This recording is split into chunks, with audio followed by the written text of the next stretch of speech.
हिंदुस्तान में पहली बार ऐसा होगा कि किसी औरत को फांसी दी जाएगी। हिंदुस्तान के आज़ाद होने से लेकर अभी तक यानी 1947 से अभी तक ऐसा नहीं हुआ कि किसी औरत को फांसी दी गई हो। ये फांसी हिंदुस्तान की हिस्ट्री में एक नया पन्ना जोड़ेगी। हाँ, एक बार इससे पहले एक औरत को फांसी की सज़ा दी गई थी, लेकिन प्रेसिडेंट से अपील करके उसकी सज़ा माफ़ करवा दी गई थी और उसे फांसी की जगह उम्र कैद हो गई थी। जिस औरत को फांसी होने वाली है उसका नाम है शबनम। इस औरत का जुर्म जानकर आपके रोंगटे खड़े हो जाएंगे। कोई इतना पत्थर दिल कैसे हो सकता है, आप ये सोचने लगेंगे। हाल ही में शबनम के 12 साल के बेटे ने प्रेसिडेंट को उसकी मां की सजा माफ करने के लिए एक लेटर लिखा है। लेटर में बच्चे ने लिखा है कि प्रेसिडेंट अंकल, मेरी मां से जो गलती हो गई उसे माफ कर दीजिए, उसे फांसी मत दीजिए। चलिए तो जानते हैं आखिरकार शबनम का जुर्म क्या था जो उसे 13 साल बाद फांसी दी जा रही है। आखिर उसने ऐसा कौन सा जुर्म किया था जो उसके रिश्तेदार, चाचा चाची और उसके पड़ोसी चाहते हैं कि उसे जल्दी से जल्दी फांसी दे दी जाए। एक्चुअली शबनम के जुर्म को जानने के लिए हमें 13 साल पीछे 2008 में चलना पड़ेगा। चलिए तो जानते हैं आखिर 2008 में शबनम ने क्या किया था। एक्चुअली शबनम एक पढ़ी लिखी लड़की है।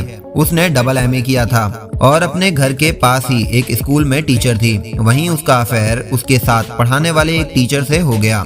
दोनों अपनी लाइफ में खुश थे, लेकिन कुछ वक्त के बाद शबनम प्रेग्नेंट हो गई और जब ये बात उसके घर वालों को पता चली तो वो बहुत नाराज हुए। शबनम ने कहा कि वो सलीम से शादी करना चाहती है, लेकिन घर वाले राजी नहीं हुए। एक दिन शबनम और सलीम ने उसके घर वालों को मारने का प्लान बनाया। 2008 की एक रात में शबनम ने अपने सारे घर वालों को खाने में जहर मिलाकर खिला दिया और जब सब घर वाले उस जहरीले खाने को खाने के बाद बेहोशी की हालत में थे, उसने सलीम के साथ मिलकर अपने सारे घर वालों को कुल्हाड़ी से काट डाला। उसने एक बार भी नहीं सोचा कि वो क्या कर रही है। मारे जाने वाले लोगों में शबनम के माँ बाप, भाई, भावज और उसका एक 11 महीने का भतीजा था। उसने उस नन्ही सी जान को भी नहीं छोड़ा। उसने अपने भतीजे को गला दबाकर मार डाला।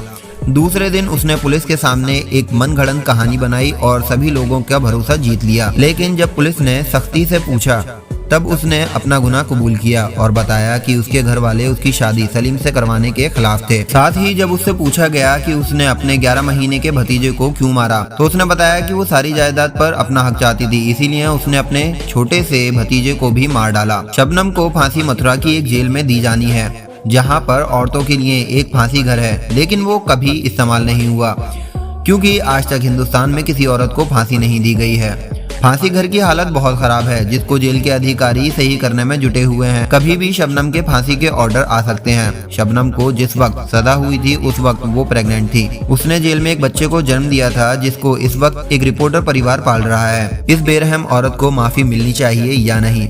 अपने थॉट्स कमेंट में शेयर करना और चैनल को सब्सक्राइब करना मत भूलिएगा। चलिए तो मिलते हैं अगली वीडियो में, तब तक के लिए अपना ख्याल रखिएगा। Thanks for watching.